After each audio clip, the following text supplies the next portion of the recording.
નમસ્તે મિત્રો, કેમ છો? આઈ હોપ કે તમે બધા મજામાં હશો. તો આજે આપણે વાત કરવા જઈ રહ્યા છીએ ફર્ગ્યુનેસ પર, માફી કે ક્ષમા ઉપર. સો આપણા જીવનમાં ફર્ગ્યુનેસ શું કામ જરૂરી છે એની પર આજે આપણે ચર્ચા કરીશું. હવે આપણે ઘણીવાર કોઈકે આપણે હર્ટ કર્યું હોય કે કોઈક સિચ્યુએશન એવી થઈ ગઈ હોય કે આપણે દુઃખ લાગ્યું હોય, કોઈકે આપણે ન બોલવાનું બોલી દીધું હોય, તો આપણે એવા ક્વેશ્ચન થઈ કે હું આને માફ કેમ કરું, હું આને તો ક્યારેય માફ નહીં કરું, આને તો મને આટલું બધું કહી દીધું છે, હું નહીં માફ કરું આને. એવા બધા ક્વેશ્ચન થતા હોય છે. તો આપણે પહેલાં એને એક એક્ઝામ્પલ સાથે સમજીએ. બરાબર? તો મારા હાથમાં માનો કે આ પાણીની બોટલ છે. બરાબર? આ મેં મારા હાથમાં પકડી છે. હવે આને 1 મિનિટ, 2 મિનિટ કે 5 મિનિટ સુધી વધુમાં વધુ પકડી શકીશ. પણ એને 1 કલાક જો પકડવાનું કહું તો મારા હાથમાં દુખવા માંડશે ને, દુખશે જ મારા હાથમાં, કેમ કે 1 કલાક સુધી હું આ વજનને નહીં પકડી શકું. આની કેપેસિટી મારે પકડવાની 5 મિનિટ સુધીની છે અને હું 1 કલાક પકડું તો મારો હાથ ઓબ્વિયસલી દુખશે. તો એવી જ રીતે આપણે જે વસ્તુ કે વ્યક્તિ કે જે પરિસ્થિતિમાં આપણે દુઃખ લાગ્યું હોય એની અસર પણ આપણા મન અને શરીર પર આવી રીતે થતી હોય છે. અને પછી આપણે શું કરીએ કે એને વારંવાર વાગોળ્યા કરીએ, યાદ કર્યા કરીએ, એટલે એક ઊંડા ડાર્ક સ્વરૂપે એ આપણા મન અને બોડીમાં પ્રવેશી જાય છે અને એ પછી એટલું ઘેરું થતું જાય છે કે એ નીકળવાનું નામ નથી લેતું. તો ફર્સ્ટ ઓફ ઓલ આપણે એના માટે શું કરી શકીએ? ફર્સ્ટ ઓફ ઓલ આપણે શું કરવાનું કે આપણે એક્સેપ્ટન્સ લાવવાનું લાઈફમાં. સ્વીકાર અત્યારે જે પણ છે, જેવું પણ છે, જે પણ ચાલી રહ્યું છે એને સ્વીકારી લો લાઈફમાં. બસ જસ્ટ સ્વીકારી લો. કોઈ પણ તમને કંઈક વ્યક્તિ વસ્તુની કે કોઈની આદત ના ગમતી હોય કે કોઈકથી તમને તમારી સિચ્યુએશન જે ચાલી રહી હોય એ તમને ના ગમતી હોય, તમારી અઢળક કમ્પ્લેન હોય, પણ તમે એકવાર સ્વીકારી લો. સ્વીકારી લેશો ને એટલે અડધું ઓછું થઈ જશે દુઃખ તમારું, કે આવું કેમ છે, તમને જે બધા ક્વેશ્ચન થતા હોય ને એ ક્વેશ્ચન્સ ઓછા થઈ જશે. એટલે સ્વીકારી લેવાનું આપણે. સ્વીકાર તો આપણે સ્વીકાર કઈ રીતે કરી શકીએ? તો એના માટે તમને એક અફર્મેશન કહું કે હું મારી આસપાસના દરેક વ્યક્તિ અને પરિસ્થિતિને એ જ રીતે સ્વીકારું છું જેવું એ છે અને એને બદલવાનો કોઈ ઈરાદો રાખતી નથી. બરાબર? આ અફર્મેશન્સ ગુજરાતીમાં કીધી અને ઇંગ્લિશમાં પણ કહી દઉં કે I accept everything and everyone around me with no intention to change anyone. બરાબર? તો આ તમે આટલું બોલશો ને એટલે તમને એમ થઈ જાય કે તમારામાં છે ને એક્સેપ્ટન્સની ભાવના વધી જશે અને એક્સપેક્ટેશન ઓછી થઈ જશે. એટલે તમારા અડધા જે પ્રોબ્લેમ્સ, જે ઉલઝનો, દુઃખ હશે ને થોડું ઘણું ઓછું થઈ જશે. કેમ કે તમે રિસ્પોન્સિબિલિટી લઈ લો છો કે જે જેવું છે એવું અત્યારે હાલ પૂરતું મેં સ્વીકારી લીધું છે. તમને એમ થાય કે આ તો કેવું છે, મતલબ આવી રીતે તો કેવી રીતે સ્વીકારી શકું? તો તમે 1 વીક માટે પણ ટ્રાય કરી શકો છો કે 1 વીક માટે બસ બધું સ્વીકારી લો કે જેવું છે એવું, એઝ ઇટ ઇઝ. આ છે, જે છે આ જ છે ને, આવું જ છે બધું. એટલે સ્વીકાર કરી જો 1 વીક માટે, પછી તમને આપમેળે ખબર પડી જશે. હવે આપણે આગળ વધીએ. માફી. તો આપણે માફી શું કામ આપવી જોઈએ કોઈને? શું કામ આપણે કોઈને માફ કરવા જોઈએ? તો માફ આપણે એ સામેવાળી વ્યક્તિ માટે એને માફ નથી કરવાના, પણ આપણે આપણા માટે માફ કરવાના છે સામેવાળાને. એટલે આપણા મનનો બોજ ઓછો થઈ જાય. અને માફીનો મતલબ એ જરાય નથી કે એની ભૂલ, એને જે કર્યું એ બધું બરાબર છે કે એને આપણે ભૂલી જવું. આપણે જસ્ટ આપણે મનના અંદર જે બોજ છે એને હળવો કરવા માટે આપણે માફ કરીએ છીએ એને. એટલે માફીનું હંમેશા યાદ રાખવું કે આપણે આપણા માટે માફ કરીએ છીએ. આપણે બધાને છે ને કે અમુક વાતો હોય, દુઃખ એટલે કંઈક ટ્રોમા હોય, વર્ષો સુધી યાદ હોય છે કે કોઈકે આપણે આવું કીધેલું હતું, આ તારીખે, આવા દિવસે, આ ફંક્શન હતું, ક્યારે આવું કીધેલું હતું, એ આપણે ભૂલી નથી શકતા. એના માટે કદાચ એટલું બધું દુઃખદાયક કે એટલું ના હોય, પણ સામેવાળી વ્યક્તિ માટે હોઈ શકે. એવું એમને નથી ખબર હોતી, અજાણ હોય છે આ વાતથી, પણ આપણે એ વાતનું દુઃખ તો હોય જ છે. જેમ કે કોઈએ તમને 10 લોકોની વચ્ચે તમારું અપમાન કર્યું, કંઈક ગમે તેમ બોલી દીધું ને કંઈ પણ એવું રીતે થઈ શકે. તો તમને એ જે તમારું જે પેઇન છે હજુ તમે યાદ કરો તો પણ તમારું આમ શું કહેવાય, રૂવાટી ઊભી થઈ જાય એવું થાય. તો એના માટે તમે શું કરી શકો કે એવા જે દરેક ઇવેન્ટ જે એવા છે જે તમને યાદ કરો તો તમને આમ એકદમ દુઃખ લાગે અને ક્યારેક આંસુ પણ પડી જાય, કેમ કે પાસ્ટનું છે ને બધું આપણે તો થાય. તો આપણે એના માટે શું કરીશું કે એ લખશું, એ દરેક ઇવેન્ટ આપણે લખવાના, એની સાથે કયું ઇમોશન્સ જોડાયેલું છે. સપોઝ તમને કોઈ કીધું તમારું એનું ગુસ્સાનું ઇમોશન્સ જોડાયેલું છે કે ફિયરનું છે કે ડરનું કે કંઈ પણ, એ જે ઇમોશન્સ એ ઇવેન્ટ સાથે જોડાયેલું હોય કે મને કોઈકે આવી રીતે મારી સાથે કોઈકે બિહેવ કરેલું અને મને પછી આ ઇમોશન્સ ફીલ થયું, તો એવી રીતે તમે લખશો એટલે તમને સારું લાગશે. ધીરે ધીરે તમારા બોડીમાંથી બધું હીલ થતું જશે. આ જે છે તે બધું એકવાર કરવાથી ક્યારેય નહીં થાય. આને તમારે વારે વારે કરવું પડશે. જેમ કે કોઈકને ત્યાં આગ લાગી હોય, આપણે નાની હોય કે મોટી આગ લાગી હોય, તો એક પાણીના એક ટીપાથી આગ થોડી બુઝાઈ જાય છે. એની પર કેટલું બધું પાણી રેડવું પડે ત્યારે આગ બુઝાય છે, બરાબર. તો એટલે કે આપણે અંદર જે આવી રીતે વર્ષો સુધી સમાયેલી હોય બધી જે દુઃખભરી કથા, તો એને બહાર કાઢતા વાર લાગશે ને. એટલે તમારે વારે વારે આ બધું કરવું પડશે, બરાબર. હવે ચાલો, આપણે સામેવાળી વ્યક્તિઓને તો માફ કરી દીધા, પણ આપણે પણ કોઈની પાસે માફી માંગવાની હશે. આપણે પણ એવા કંઈક કામો કર્યા હશે, આપણે પણ કોઈ દૂધ ન ધોયેલા તો છે નહીં. એટલે આપણાથી બી જાણતા અજાણતા કોઈક વાર કંઈક ભૂલ થઈ ગઈ હશે, કંઈક બિહેવિયર આપણું એવું થઈ ગયું હશે, તો એ સામેવાળી વ્યક્તિને દુઃખ લાગ્યું હશે, જેની આપણે કદાચ જાણ હોય પણ શકે ને ના પણ હોય. તો એના માટે આપણે શું કરવાનું? એના માટે આપણે એક પ્રેયર કરવાની, કે મતલબ અફર્મેશન પ્રેયર જે કહું તે તમારે રોજ બોલવાનું. હું હિન્દીમાં બોલું છું, तो एना માટે આપણે बोलीशुं कि मैं आत्मा मैंने अपने इस जीवन में या किसी भी जीवन में किसी भी आत्मा को अपने शब्दों, एक्शंस या इंटेंशन से किसी को भी हर्ट किया हो तो मैं आपसे पूरे दिल से माफ़ी मांग रही हूँ. आप जहाँ भी हो वहाँ खुश रहें और मुझे माफ़ करें. बस आ છે ને એ રોજ બોલવાનું. એટલે આપણે ભૂલથી આપણે જાણતા જાણતા જે આપણાથી થઈ ગયું હોય, કેમ કે આપણે બી મનુષ્ય છે, આપણે બી હ્યુમન બીંગ્સ છે, આપણાથી થાય ક્યારેક. તો આપણે આવી રીતે બોલવાથી આપણા જે ઇમોશનલ કોર્ડ જે જોડાયેલા હોય તે ઓટોમેટિક રિલીઝ થવા મળશે. રોજ બોલવાની, જ્યારે તમને ટાઈમ મળે ત્યારે તમે બોલશો એટલે ઓટોમેટિક બધું સારું થવા મળશે.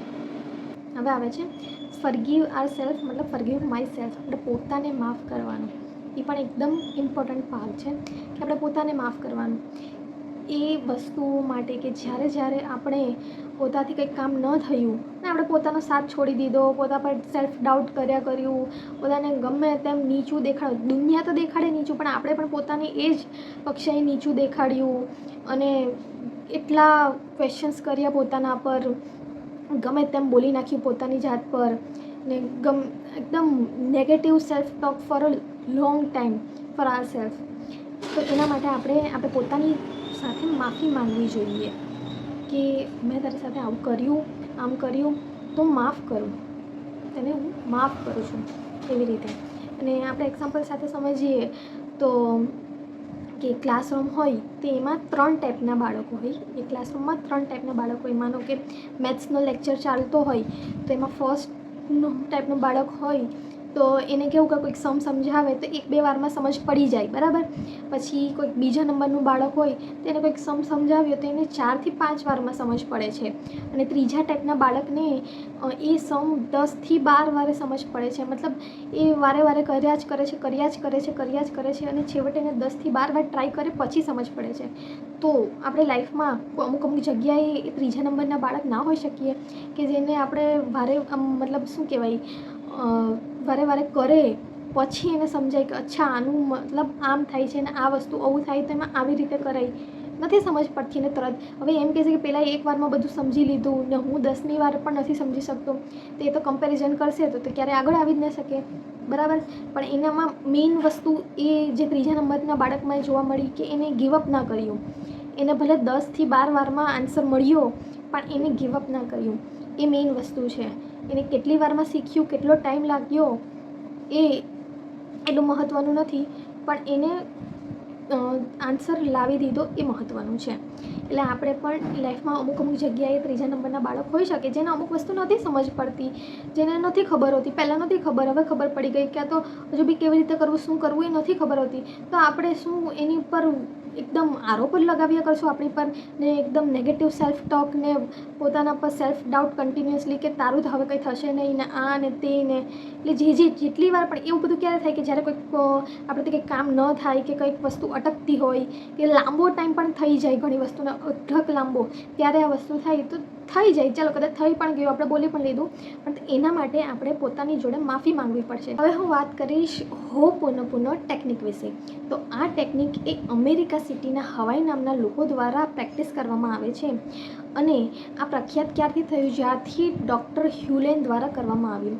ડૉક્ટર હ્યુલેન એ અમેરિકન સાયકોલોજિસ્ટ છે એક દિવસ ડૉક્ટરને એવા વોર્ડમાં મૂકવામાં આવ્યા જ્યાં ક્રિમિનલ ઇન્સેન્ટ લોકો હતા, જેઓએ તેમની લાઈફમાં ભયાનક ગુનાઓ કર્યા હોય એવા લોકો હતા.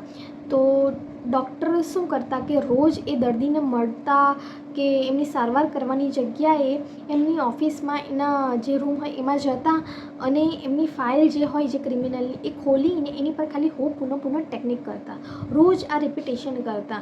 અને આટલું જ કરવાથી તમે ચોંકાવનારી વસ્તુ એ છે કે આશ્ચર્ય પામશો કે જે ગુસ્સો કરતા ક્રિમિનલ હતા એકદમ એ શાંત થઈ ગયા, અને જેની બહુ દવા ચાલતી હતી એની દવા ઓછી થઈ ગઈ કાં તો સાવ બંધ થઈ ગઈ, અને વોર્ડની બહારનું વાતાવરણ પણ સરસ થઈ ગયું અને અંદરનું પણ સરસ થઈ ગયું. ક્રિમિનલનું આખું નેચર જ બદલાઈ ગયો. તો આ છે હોપોનોપોનો ટેકનિક. તો આ હોપોનોપોનો પ્રેયરમાં 4 લાઇન્સ હોય છે. તો એ 4 લાઇન્સ કઈ હોય છે? તો I am sorry, please forgive me, thank you and I love you. આ 4 સ્ટેટમેન્ટ હોય છે આમાં. અને આ આપણે યુનિવર્સને કહેતા હોય છે કે I am dear universe, how I attack this situation I don't know, I am sorry, please forgive me, thank you and I love you. એ રીતે પણ આપણે કહી શકીએ છીએ. 108 વાર આપણે તમે કેમ માળા જાપતા હોય કે મંત્ર ચેન્ટ કરતા હોય એવી રીતે પણ કરી શકીએ. અને યુટ્યુબ પર આની 108 રિપીટેશન પણ છે જે તમે ઇયરફોન્સ નાખીને પણ સાંભળી શકો છો. એવી રીતે કરી શકીએ છીએ. એટલે હવે આ કોઈ પરિસ્થિતિમાં કામ લાગી શકે. તો સપોઝ કોઈ ફેમિલી ઇશ્યુ હોય, હેલ્થ ઇશ્યુ હોય, કંઈ પણ હોય, એમાં તમારા ફેમિલીમાં બહુ ઝઘડા થતા હોય બહુ, તો તમે એ આ કરતી વખતે વિઝ્યુલાઇઝ કરો કે તમારા બધા હળીમળીને રહે છે. વિઝ્યુલાઇઝ કરવાનું કે તમે જે સિચ્યુએશન ઈચ્છતા હો ને પછી આ પ્રેયર કરવાની. હેલ્થ માટે પણ બેનિફિટ છે કે તમે જે કરતા હોય એમાં હેલ્થ જે ઈચ્છતા હોય એ મનમાં રાખીને એ વિઝ્યુલાઇઝ કરીને આ પ્રેયર કરવાની. અને હા, આ પ્રેયર કરતી વખતે 3 પોઈન્ટ ખાસ ધ્યાનમાં રાખવાના. એમાં ફર્સ્ટ આવે છે એક્સેપ્ટન્સ, સેકન્ડ સરેન્ડર અને થર્ડ આવે છે બિલીફ. તો એક્સેપ્ટન્સ એટલે કે અત્યારે તમારી લાઈફમાં જે ચાલી રહ્યું છે એને તમે એક્સેપ્ટ કરો. તમે કોઈને બ્લેમ નથી કરતા કે આના લીધે આવું થયું, આ મારી સાથે જ કેમ આવું થયું, એ તમે બ્લેમ નથી કરતા. તમે 100% તમારી લાઈફની રિસ્પોન્સિબિલિટી લો છો કે એ કંઈ પણ હોઈ શકે, તમારા પાસ્ટ કર્મમાં પણ હોઈ શકે, પૂર્વજન્મના કંઈ પણ હોઈ શકે, પણ તમે એની રિસ્પોન્સિબિલિટી લો છો. તમે કોઈને બ્લેમ નથી કરતા. એટલે first thing is two accept everything around you and your self. Second આવે છે સરેન્ડર.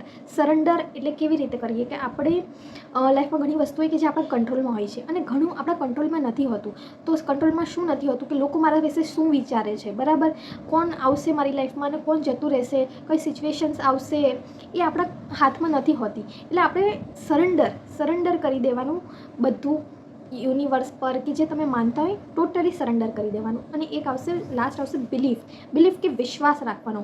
વિશ્વાસ એક મોટી ચીજ છે કે તમે કોઈ પર વિશ્વાસ મૂક્યો હોય એ જ બેસ્ટ છે. તમને ખબર છે જે તમે પરિણામ, જે રિઝલ્ટ ઈચ્છો છો એ તમે એમ વિચારો કે તમારી સાથે થઈ ગયું છે. વિઝ્યુલાઇઝ કરો કે તમે એ સિચ્યુએશનમાં છો ને તમે એ થઈ ગયું છે, બરાબર, એ વિઝ્યુલાઇઝ કરી લેવાનું.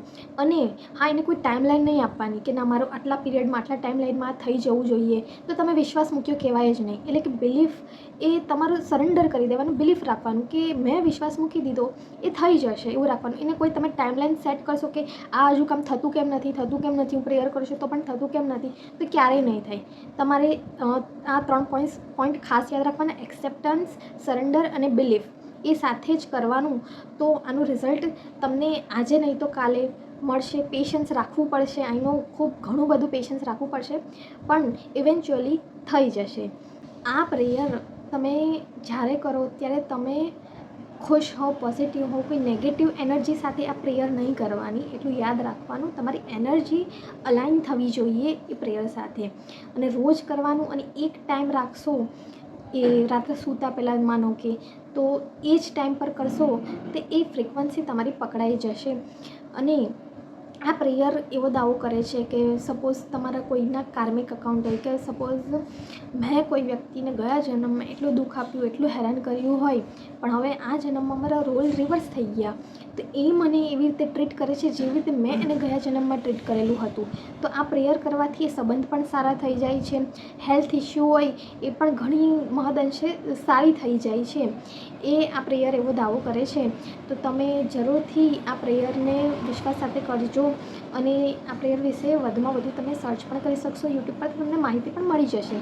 તો મળીએ નવા વિડીયો સાથે. ત્યાં સુધી મારા વિડીયોને લાઇક, ચેનલને સબસ્ક્રાઈબ અને કોમેન્ટ કરવાનું ભૂલતા નહીં. અને બેલ આઇકન પણ દબાવી રાખજો, જેથી મારો નવો વિડીયો આવે તો તમને જાણ મળી રહે. ત્યાં સુધી આવજો બધાને.